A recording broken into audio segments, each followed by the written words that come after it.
Hey, food friends, and welcome to the Food Founders Podcast. Whether you're looking to get on your very first store shelf or you're looking to grow your national or even international food brand, this podcast is going to teach you what it really takes to launch, grow, and scale a packaged food brand.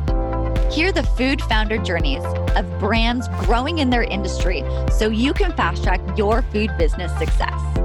I'm your host, Ainsley, and this is the Food Founders Podcast. All right, food friends, we are here with Tim Keenleyside from Georgian Bay Spirits today. Tim, welcome to the Food Founders Podcast. Thanks, Ainsley. Good to be here. Great to have you here. Let's jump right in. I'd love if you could share with everyone, what is Georgian Bay Spirit for anyone who doesn't know, and who are you really for?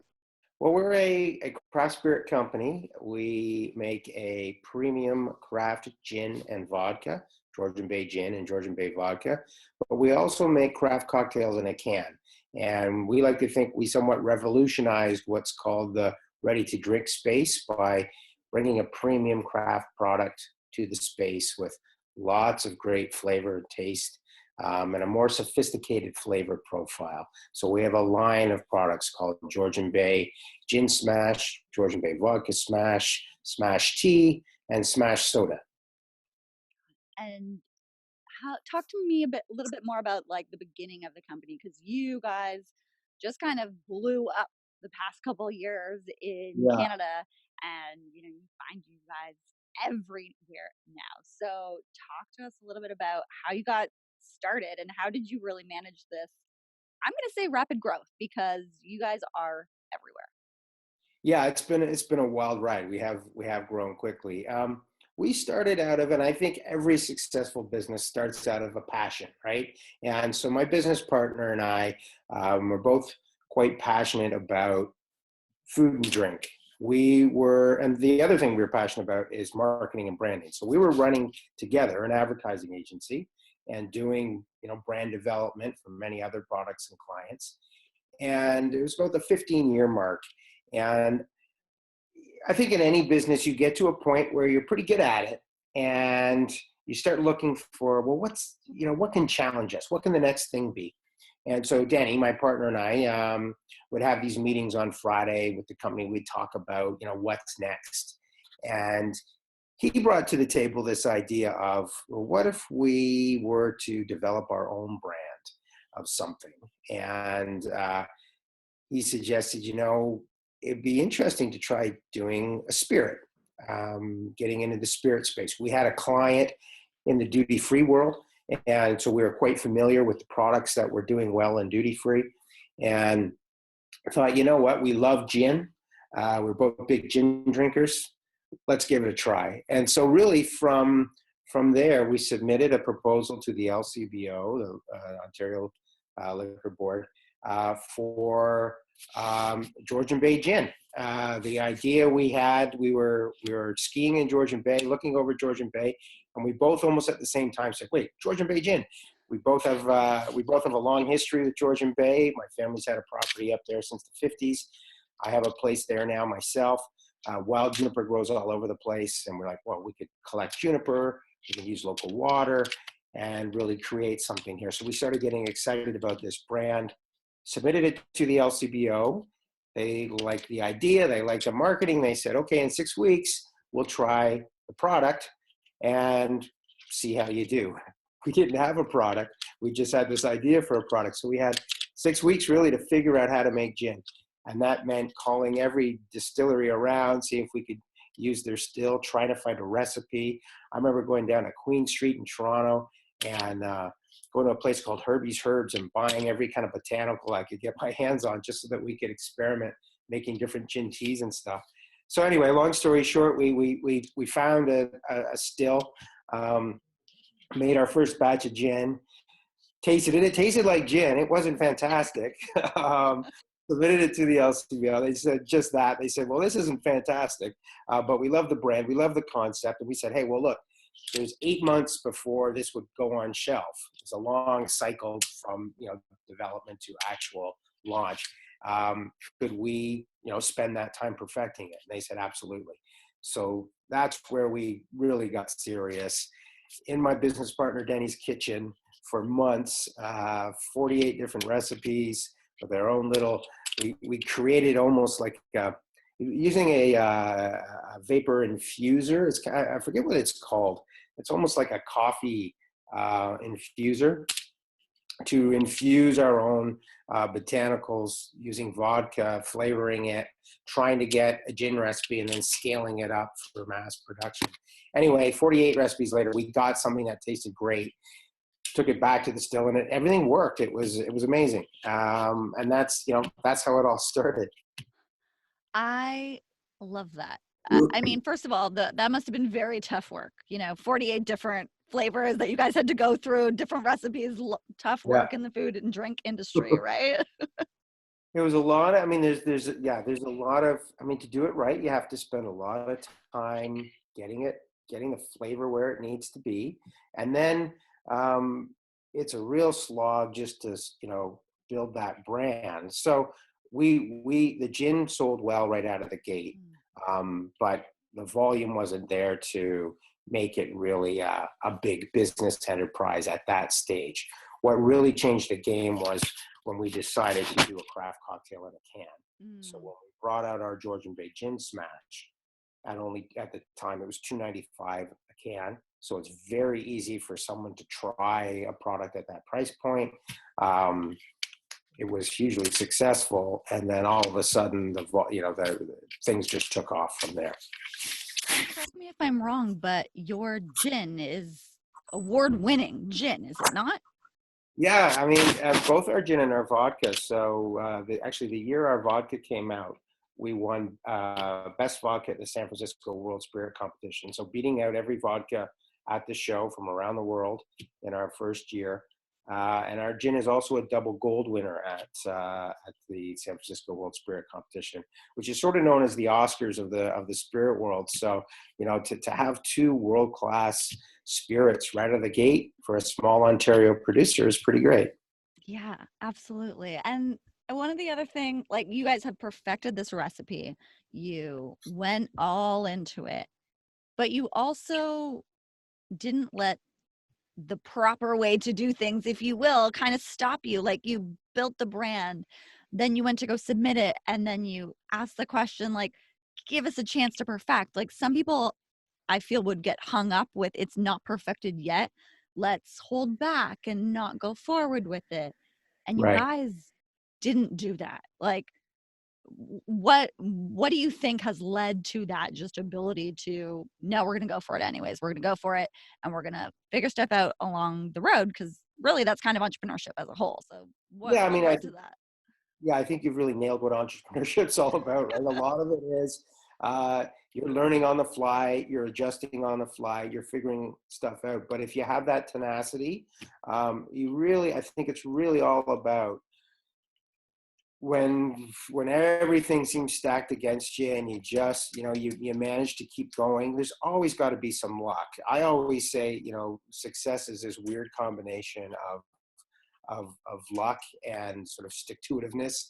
If you're able to really stay in the game long enough, your luck's going to change as well. But you have to have that combination of the two. What allowed us to do it is, I think, really a belief in ourselves and a belief that we could get to an end product that we'd be satisfied with. But there's also, we are perfectionists, and so that is both a burden and a curse, I think. Because you really need to be able to push yourself as far as possible, but believe that you can get there. Mm-hmm. There are times, I got to tell you, there's times along the way where you're like, oh my gosh, you miscalculate something and you realize that the cost is a lot more along the way. That all these things come along, all these hurdles are there, but you work through them, and it's not easy. Not easy, but I love that if there's that tenacity behind it, you can find the way to make it work. Yeah.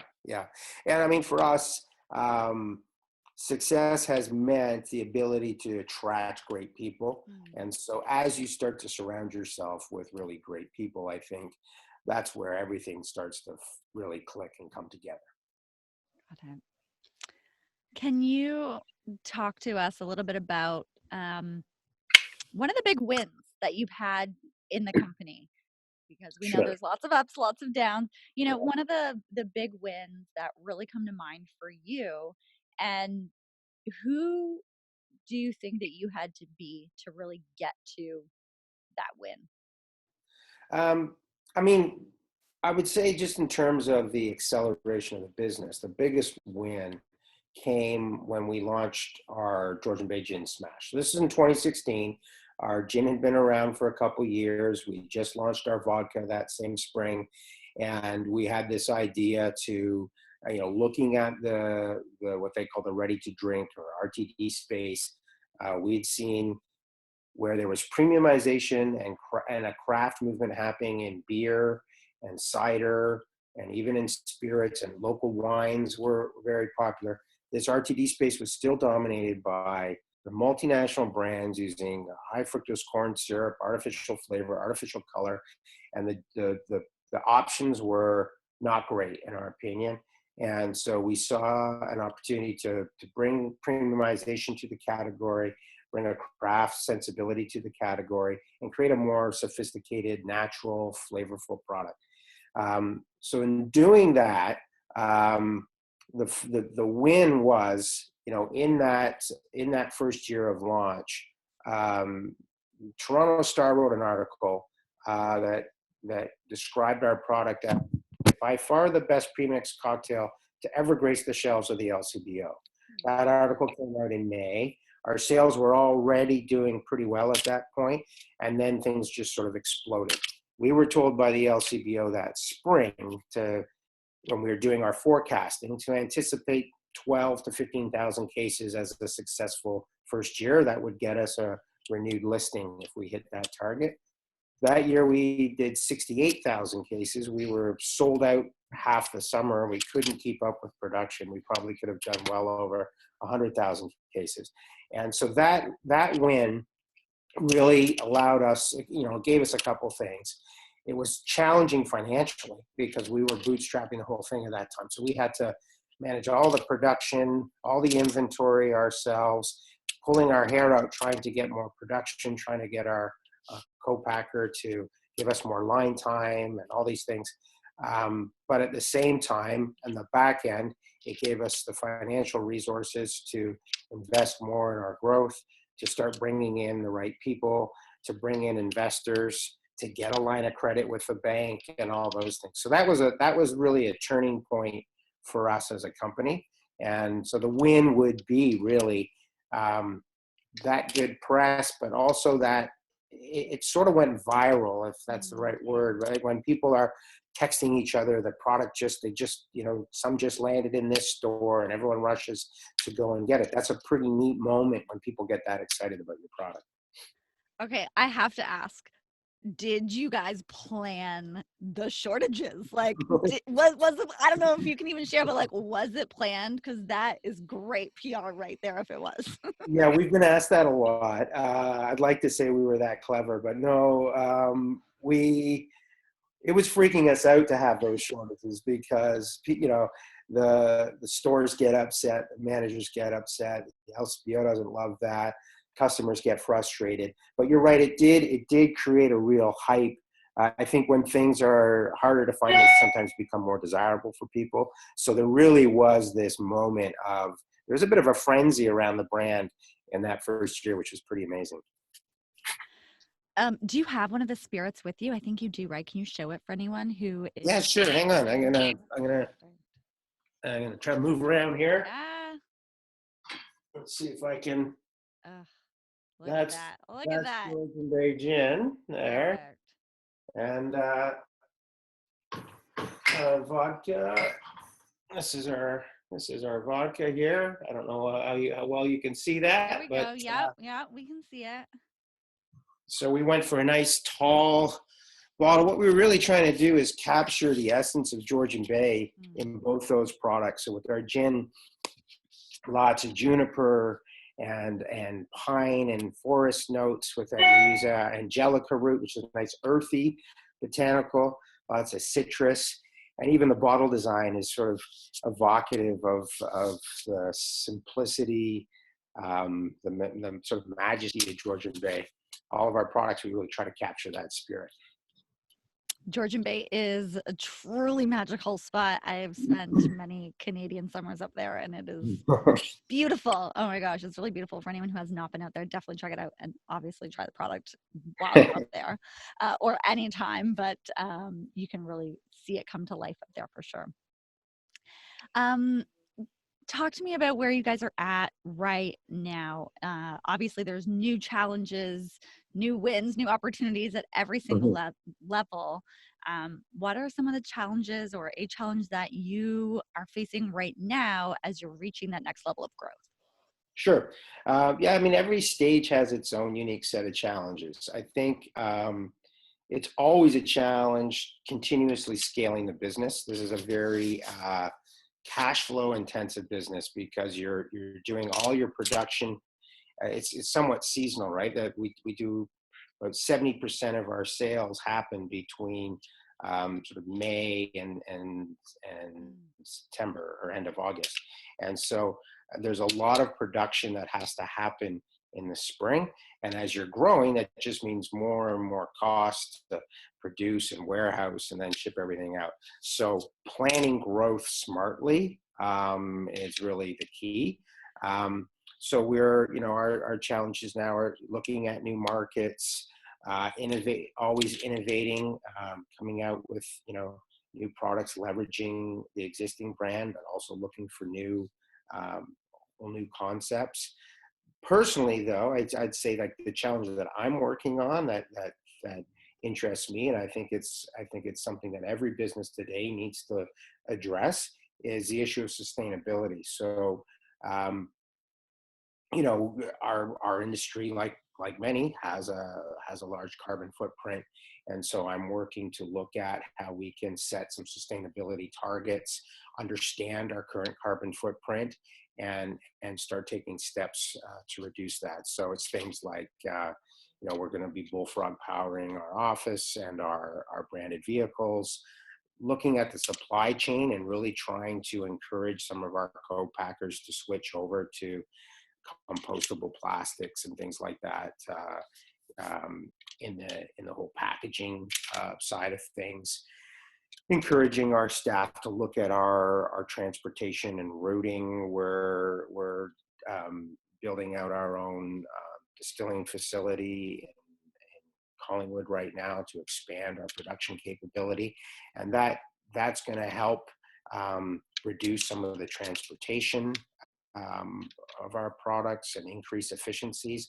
So it's there, and that all helps the bottom line as well, right? So looking closely through the supply chain to see where we can be more efficient from both packaging, production, transportation, and then that helps, obviously benefits the environment as well as the bottom line. So that's a really exciting challenge for me right now. And then, as I said, looking at new markets and new products is sort of the ongoing challenge that I think any business faces, to make sure you continue to grow, but grow smartly, not too, if you bite off too much at once, you can run into cash flow problems on the other side. You nailed it on the head earlier. It's like cash flow intensive industry. It's seasonal. You put a whole lot of money out before it's coming back in, and really, keeping an eye on that and really just making sure that you are scaling efficiently and effectively. You might want to do 10 new line extensions, but it's not always possible to do that. Love that you are keeping an eye on that. And the sustainability piece, when you are larger, you can obviously have a bigger impact on that as well. And you can start at any stage, and, even encouraging your partners to do that as well. That is something that you can do a lot easier when you're larger as well. And you guys have got to that stage now. So that's really exciting. Yeah, it's a really satisfying part of growing to a point where, I mean, when you're in that startup mode, and you're just, in a way, you're just doing everything you can to survive or to keep the company going. But it's nice to get to a point where you're big enough to have a little bit of clout with your suppliers as well, but also to be able to step back and say, well, gee, we have a significant impact, and we can lead now. We can be the responsible leader in the industry, which is a great feeling. And that kind of leads me into my next question, which is for anyone who is starting out right now, they're in the early stages of their food or beverage business. What advice would you have for someone who's just starting out or considering getting into the world that you are in right now? Wow. I've often said I'm not sure I would tell my kids to go and do something similar, because things are always gonna throw you curveballs. There's always gonna be lots of sleepless nights and challenges. I think, though, the best advice I could give is know what you're good at, and then realize that early on, you're going to need to start to surround yourself with people who can fill in the gaps. I found, it's amazing how helpful having a good finance person is in the early stages of your business, to start to be able to really understand, how much money you're going to need, where it's going to come from, how you're going to grow. Because I think many entrepreneurs, they have that passion for their product, but if they're not thinking about all of these other things, it can run into trouble if the whole business isn't sound. You've got to understand your supply chain. You've got to understand, that the relationships you start building early on could be relationships that, last a long time. And so plan for success. I think there's maybe it's a Canadian thing. There's a bit of, I think, humility and a fear of jinxing yourself when you're starting out. So you're like, we'll just try this, we'll just do that. And you can be a little bit of fast and loose with contracts, with the business side of things, just to get things done. But if you don't ask yourself, well, what if this takes off? What if we're really successful? Will this relationship be maintainable with a supplier? Can they actually produce enough if we succeed? Or, can we afford to produce this much if we succeed? So making sure that all the back end is in place is really, really critical. Because I don't think every entrepreneur thinks of what does success look like. They're often so focused in the right now. That is really great advice. Focus on that long term, get all your pieces in a row. And you've mentioned a few times throughout our conversation around the team. Be around great people, have great people on your team. I agree. I think a lot of people try to wear, 12 different hats at once and know what you're good at, like you said, and wear that hat really, really well. Yeah, I mean, I told you our story of how we got into this business. We didn't know the spirits business. We figured it out, but a big part of our success was bringing in the right people who do understand the business and can help guide us as well. And then finally, just want to close it out with, what does Georgian Bay Spirit pair perfectly with? Okay, great question. There's a lot of things. I think for me, it pairs best with a very comfortable chair on a dock, looking over, Georgian Bay with friends, or a campfire on a starry night. Those are the perfect pairings for me. Always with close friends and family. We talk a lot in the company about connection, and I think connection with friends and family, community, connection with nature. Those are the perfect pairings for us. But obviously food too. I mean, I have a friend who has a company called Salted that makes cocktail nuts, and they have one that pairs perfectly with gin and tonic. It's like a rosemary almond with some raisins in there. I don't know what, it's some magic that they've done. It's a perfect gin and tonic pairing. And our smashes, I go great with, any kind of pub food really. but most importantly, enjoy them with friends, enjoy them with family, and enjoy them responsibly. Tim, thank you so much for sharing all of this, sharing your journey to how you got to where you are today, giving some great advice and letting us know, how to enjoy Georgian Bay Spirits. So thank you so much for hopping onto the Food Founders podcast. Oh, my pleasure. It's been great talking with you, Ainsley. Thanks.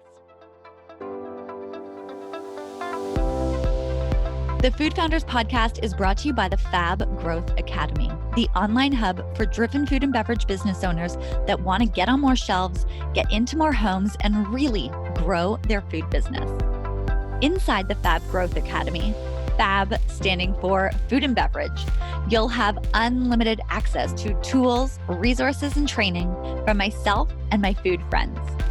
So if you know you have a great product, let's work on building the business side of things so that more people can enjoy it and you can make the impact I know you want to make with your business. The Fab Growth Academy is now open, so hop on over to growmyfoodbrand.com to join me and your fellow food founders inside the Fab Growth Academy.